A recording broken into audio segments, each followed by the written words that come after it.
The changing of the guard at one of Europe's newest border crossings. 2 years ago, Latvia and Estonia were part of the Soviet Union. Now they're independent nations.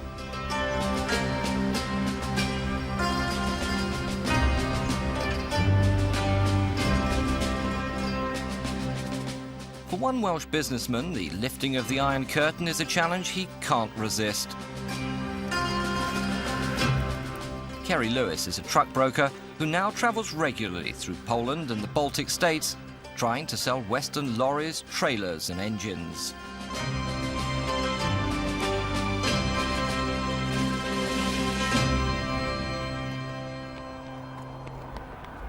For the past 20 years, his business was centred on the oil-rich Gulf states.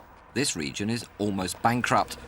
But Carey believes that as a small businessman travelling alone, he can succeed where most Western companies fear to tread. People that come in here early and are prepared to develop relationships, and business is all about relationships, then the benefit from those is going to be substantial and long-term. As an independent broker, Carey can choose the products he wants to sell. For lorries, he's turned to the British manufacturer ERF.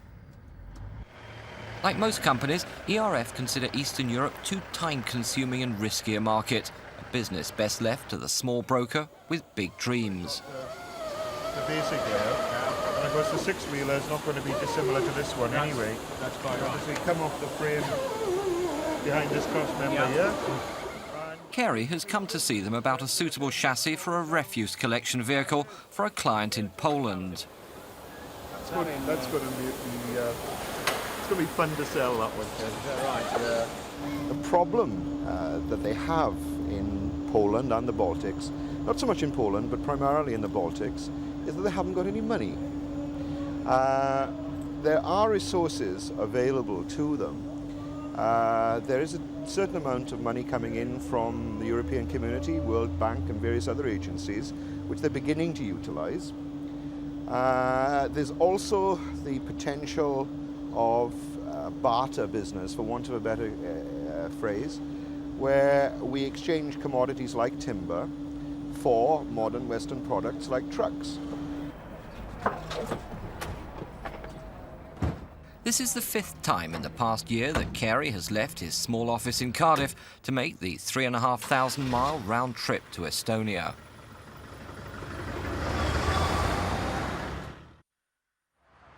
The first stretch of the journey is solid driving through Western Europe. It's monotonous and time-consuming. Most businessmen resent the time they must spend travelling.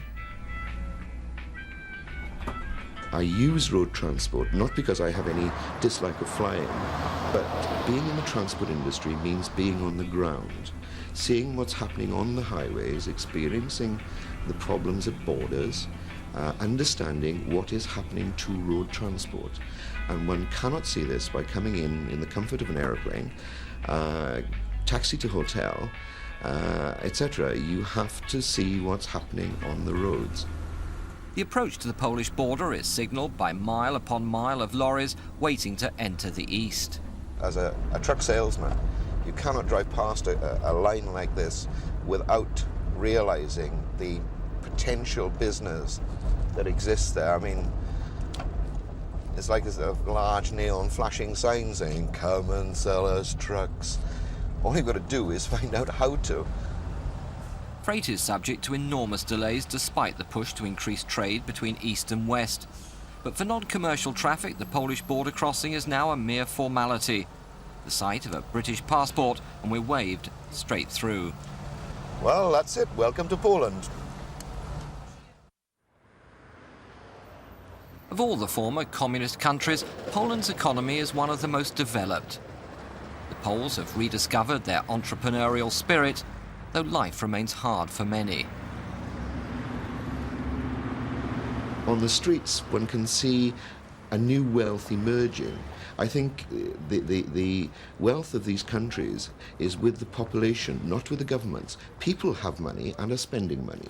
Governments have problems, but the governments will overcome those problems fairly shortly. It's Poland's newly privatised refuse industry which has caught Carey's attention.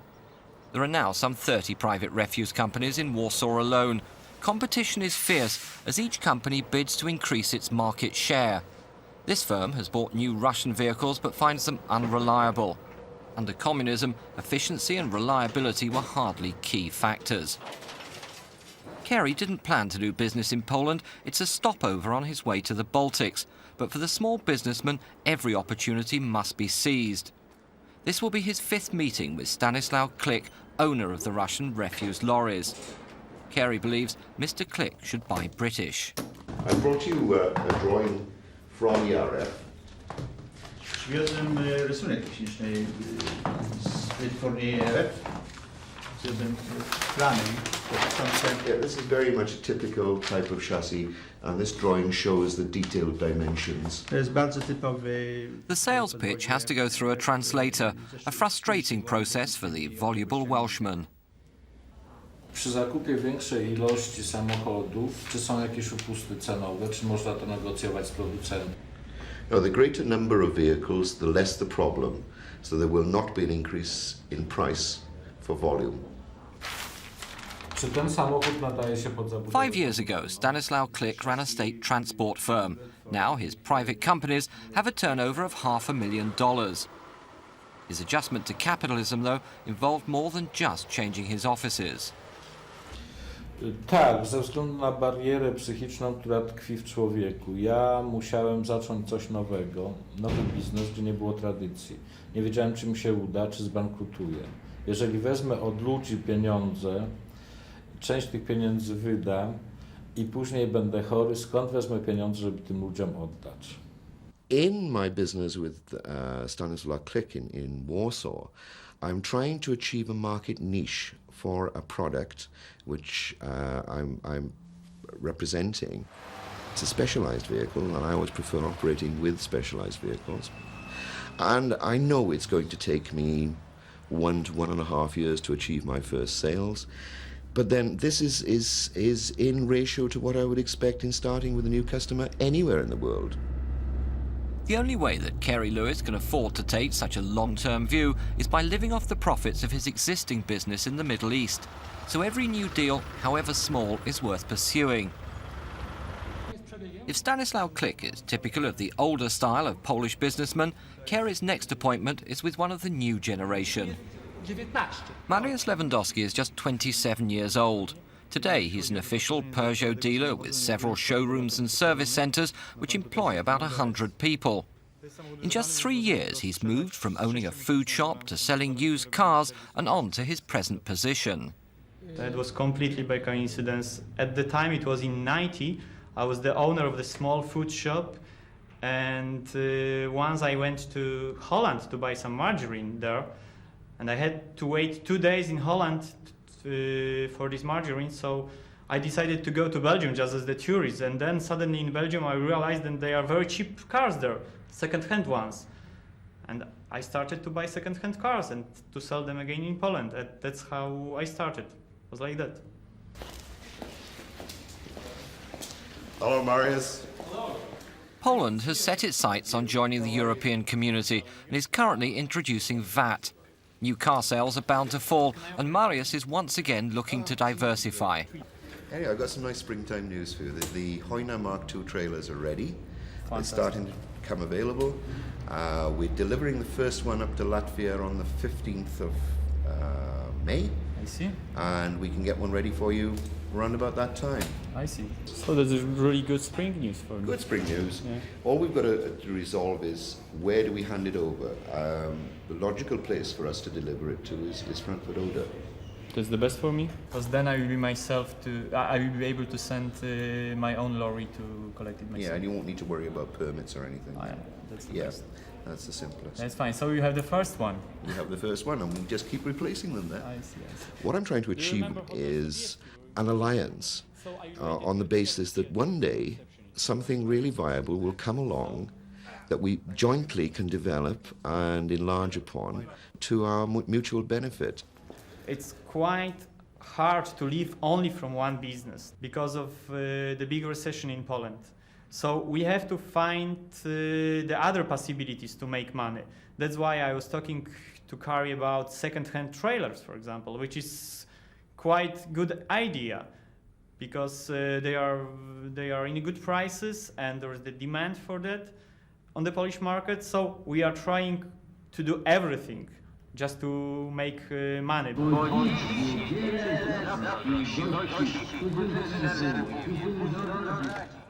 After 2 days of meetings, it's time for a break, albeit a busman's holiday.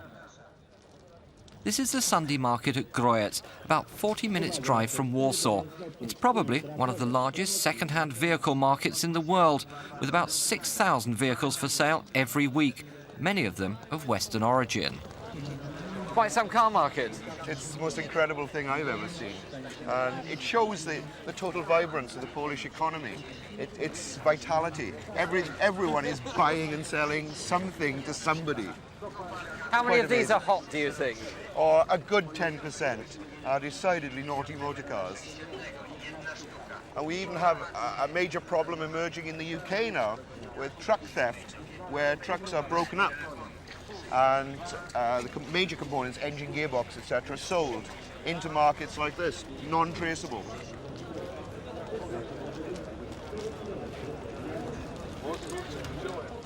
It's the rows of ageing Eastern Bloc trucks which might benefit from those stolen parts which whet Carey's appetite.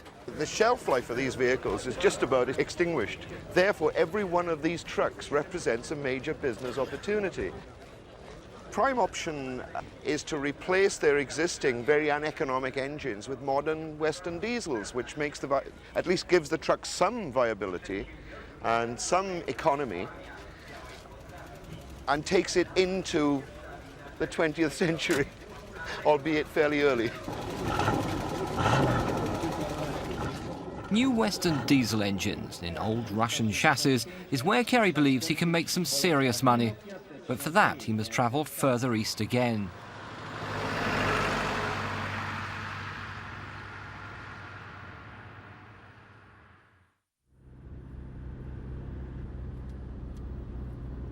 The next stage of the journey is the 500-mile drive through northern Poland, Lithuania, and on to Latvia. The aim is to hit the Polish-Lithuanian frontier at 5 o'clock in the morning. On previous trips, Carey has suffered long delays at this border. This is absolutely nothing. The situation is still very fluid. Much to our surprise, we're through in a matter of minutes. There are new border facilities which speed the flow of traffic. The east-west movement, though, is still congested. Giving up this side of it, isn't it? This side is always worse. I mean, whereas Poland into Lithuania was about 7 hours, Lithuania into Poland would be anything up to 3 days. Lithuania is lagging behind the other countries in upgrading its economy. Carey has not yet established any productive contacts here, and we push on to the next border and Latvia.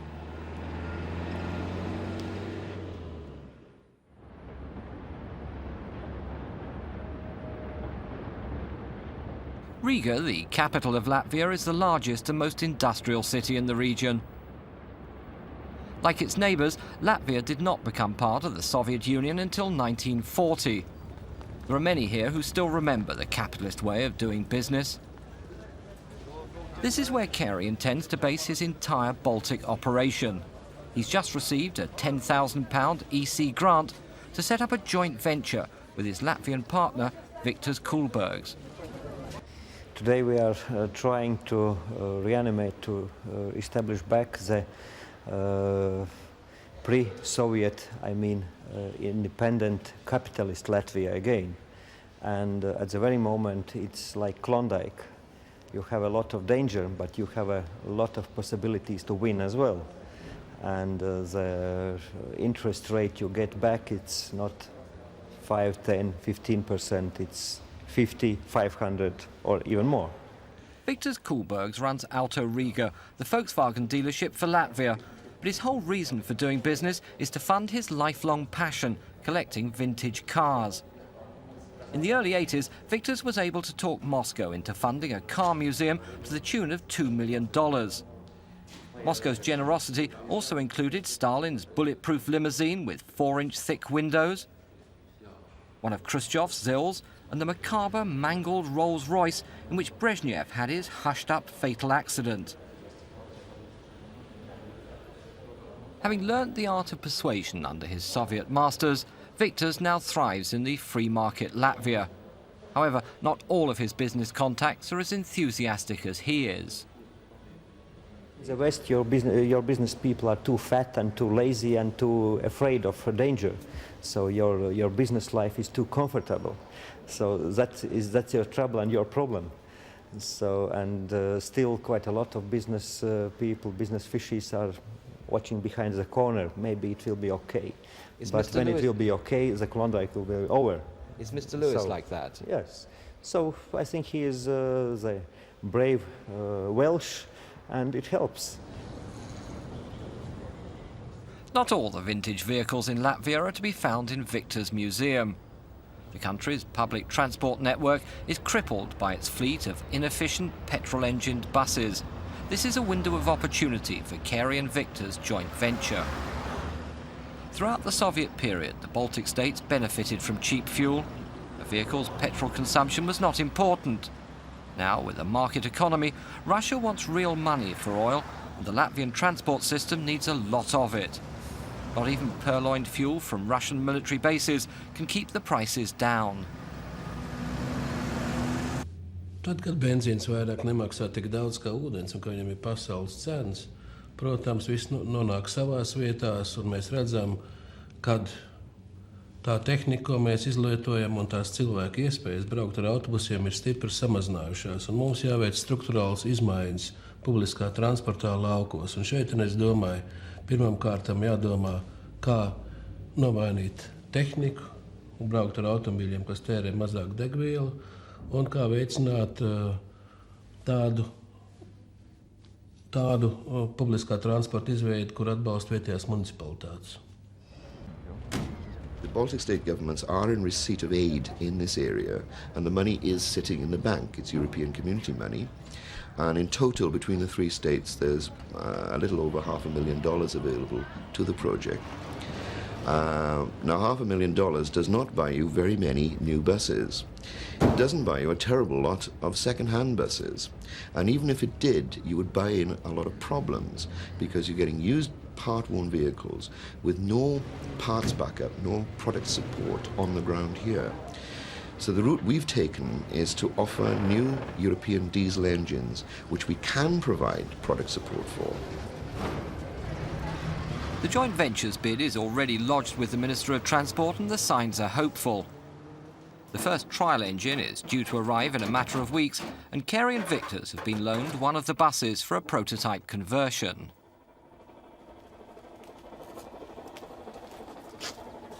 So that you see original ZIL engine, about 6 liters and 150 horsepower, but you need petrol and it's not cheap. And if you continue to use it so it's you are in bankruptcy and bus is dead. Well, exactly. This is what we've been calculating. Yeah, we would like to prevent that. Yeah, Yes. it's a horrible mess, isn't it? And we can make some profit of the metal as well. Yes, we're going to have to, because we're going to have to. The radiator assembly's all on this side. Yes. Okay. So. Yeah, and it's all not. That's not a problem. Well, we should be able to maintain that radiator. So far, all of Carey's meetings on this trip have been follow-ups to existing contacts. Now, with the joint venture firmly in place, he's off in search of new business. In Poland, it was garbage trucks. In Latvia, ambulances. Or at least the Latvian-built minibus, which remains the only such vehicle manufactured in the whole of the former Soviet Union. The Riga-based company, RAF Latvia, is no longer owned by Moscow, but it's still not free of its influence. The vehicles are powered by Russian engines, which are now in such short supply that production at RAF's factory is down to a 3-day week. The company have set their sights on developing a brand new vehicle with export potential to the West. But without massive further investment, the project will go no further than the model in their workshop. Carey Lewis believes there are other options, such as repowering their existing range with Western diesel engines, though he's not the first to come up with the idea. We worked with Mercedes company. They suggested several engines for us. Unfortunately, it's impossible to use their engines on our vehicles. Good. Why? The Latvians remain sceptical, but Carey's engaging manner and his technical expertise slowly begins to win them over. One thing we may have is we may have to make a different front panel here to give us a bulge. Yes, okay. By the end of the day, RAF agree to at least explore the idea further, commissioning 2 engineering prototypes, albeit at Carey's expense. Over the past 2 to 3 years, RAF Latvia themselves have approached several of the major Western European and American manufacturers with little or no success because they are trying to maintain their identity and their independence and looking for assistance from the major manufacturers. And of course the major manufacturers are not in the least bit interested in this. They wish to buy themselves market share and manufacturing ability, which is the nature of their game. And I'm very pleased with the result we've had from RAF Latvia in being able to put 2 engineering prototypes together very quickly. You know, we are totally flexible in our approach. It brings in the role, again, the opportunity for a small businessman to do what the big boys may not be able quite to put together. In some ways, we are traveling at different speeds, you know, and very shortly, in the next 2-3 months, then we pull everything together. Considering the number of vehicles produced by RAF Latvia, some 16,000 a year, a deal here would be a major breakthrough. Well, I was delighted, particularly with the response from RAF Latvia. To be able to get in quickly with 2 engineering prototypes is very good progress very quickly. I think very much a case of being in the right place at exactly the right time. I am very, very optimistic that we'll be doing very positive business by the year end. The final destination is the Estonian capital, Tallinn.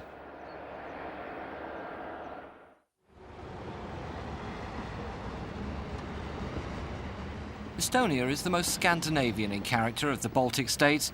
Only 50 miles of sea separate it from Finland. The country has been quick to adopt monetarist policies after independence, which have stabilised its economy to a much greater extent than those of its neighbours. However, the price of good housekeeping is no spare cash for development. Carey has had to work hard to help his clients find ways to pay him. His first meeting of the day is in the old KGB headquarters, now home of the Estonian police. Nothing to say to you. For most bigger problem for us is we absolutely lack the money. Absolutely lack for. And even now we have maybe more than 850 cars in Estonian police. And every year we must get about 100 of cars, but we have no money to buy them. We do not, as I have said in previous meetings, we do not expect you to rush out and buy new vehicles. We know your problems, but we are trying to find effective ways of providing you with workable, practical, economic vehicles at the best possible price. Since the Russians left, Estonia has had to create its own police force using outdated equipment. Criminals attracted by the growing affluence are much better equipped than the police with their fleet of old larders and Vaz jeeps. As a cheap option, Carey is offering second-hand reconditioned four-wheel drive vehicles. Much as the police would like them, however, the question of financing remains unresolved.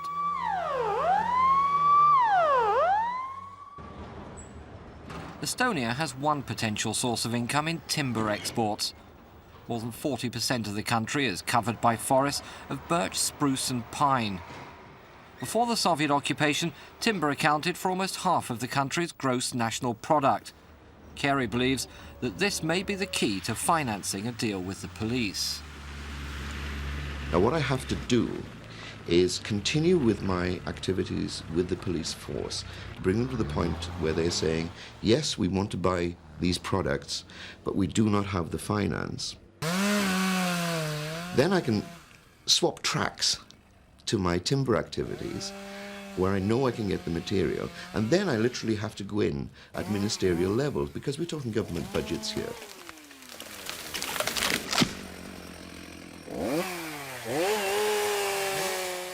Some sort of barter deal seems necessary to get funds into police budgets. This would alleviate chronic stagnation in the timber business as well. And where are you selling this material to now? Kuhu praegu me seda materjali müüme? Praegult on see meil väga suur probleem, kuhu müüa. Meil ei olegi kuhugi müüa. But at the present time it's the top problem where to sell it because both pulp factories have been closed down in Estonia. Well, we have pulp factories in Britain who are looking for timber. So we'll have to get and sort out some specific offers. But we need to be buying between 5,000 and 10,000 meters in one consignment because the shipping cost from Tallinn to the north of Scotland is quite high. So if we can get maybe 8,000 or 10,000 cubic meters onto one ship, it becomes practical. If the problem of supply can be solved, then timber for police cars is a possibility, but it will take several more trips east before a deal is struck. Business finished, Carey now has a ferry ride to Stockholm, plus the 1,000-mile drive back in which to evaluate his success in the new markets. This trip, in terms of pound, shillings and pence, hasn't produced a great deal. It's paid a few bills, but that's about it. But I don't expect it to do any more. I mean, I haven't structured my business in such a way that I'm dependent on it. I expect to spend quite a great deal more time before I get any real business out of it. But what I am seeing are the small initial transactions taking place, which are the trickle that will eventually burst the dam.